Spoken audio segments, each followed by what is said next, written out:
Hello, in this video I want to show you how to make a scrollable full page screenshot on Huawei Nova Y91.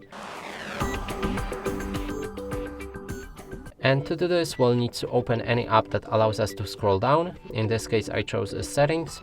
Now make sure that you're on top of the page, and here basic way to do it is to click on the power key and volume down key at the same time. This should make a screenshot. Then on this pop-up, scroll it down like that, and now the entire page is being scrolled down. You can click anywhere to stop it when you're satisfied with the amount of a screenshot. When it reaches the bottom, it should automatically save this screenshot right here.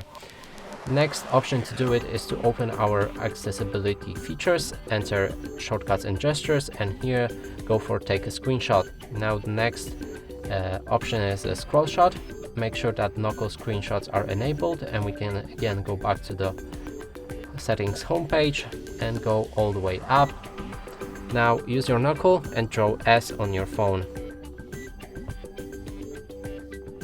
This should instantly make a scrollable screenshot.